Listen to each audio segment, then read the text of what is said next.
வணக்கம். திமுக கூட்டணியில் காங்கிரஸ் கட்சிக்கு புதுச்சேரி மற்றும் தமிழகத்தில் 9 லோக்சபா தொகுதிகள் ஒதுக்கீடு செய்யப்பட்டுள்ளது.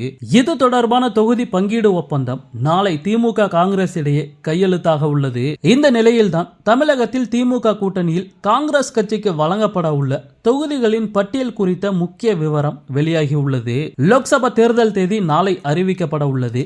நாளை மதியம் 3 மணிக்கு டெல்லியில் உள்ள இந்திய தேர்தல் ஆணையத்தின் அலுவலகத்தில் லோக்சபா தேர்தல் தேதியை இந்திய தலைமை தேர்தல் ஆணையர் ராஜீவ்குமார் வெளியிட உள்ளார். இந்த நிலையில்தான் தேர்தல் தேதிக்கு முன்பாக லோக்சபா தேர்தல் களம் என்பது சூடுபிடித்துள்ளது. தமிழகத்தை பொறுத்தவரை வரும் லோக்சபா தேர்தலில் 4 முனை போட்டி நிலவ உள்ளது. திமுக, அதிமுக, பாஜக ஆகிய கட்சிகள் கூட்டணி அமைத்து தமிழகத்தில் போட்டியிட உள்ளன. சீமானின் நாம் தமிழர் கட்சி தனித்து களம் காண்கிறது. அதிமுக, பாஜகவை பொறுத்தமட்டில் இன்னும் கூட்டணி பேச்சுவார்த்தை என்பது முழுமையாக முடியவில்லை. அதேபோல் திமுக கூட்டணியில் கூட்டணிக்கான பேச்சுவார்த்தை முடிவடைந்து தொகுதிகள் ஒதுக்கப்பட்டு விட்டன. திமுக கூட்டணியில் இன்னும் வைகோவின் மதிமுக மற்றும் காங்கிரஸ் கட்சிக்கு மட்டுமே தொகுதிகள் ஒதுக்கப்படவில்லை. காங்கிரஸ் கட்சிக்கு திமுக கூட்டணியில் 10 இடங்கள் வழங்கப்பட்டுள்ளன.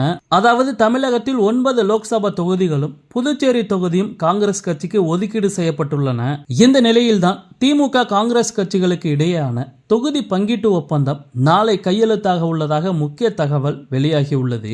அதன்படி தமிழகத்தில் திமுக கூட்டணியில் காங்கிரஸ் கட்சிக்கு கடந்த முறை போட்டியிட்ட 7 இடங்களை மீண்டும் வழங்க திமுக முடிவு செய்துள்ளது. கன்னியாகுமரி, விருதுநகர், ஆரணி, தேனி, சிவகங்கை, கிருஷ்ணகிரி, திருவள்ளூர் உள்ளிட்ட 7 தொகுதிகள் மீண்டும் காங்கிரஸ் கட்சிக்கு வழங்கப்பட உள்ளது. அதேபோல் கடந்த முறை காங்கிரஸ் வெற்றி பெற்ற திருச்சி மற்றும் கரூர் தொகுதிகளுக்கு பதில் வேறு 2 இடங்கள் காங்கிரஸ் கட்சிக்கு வழங்கப்பட உள்ளது.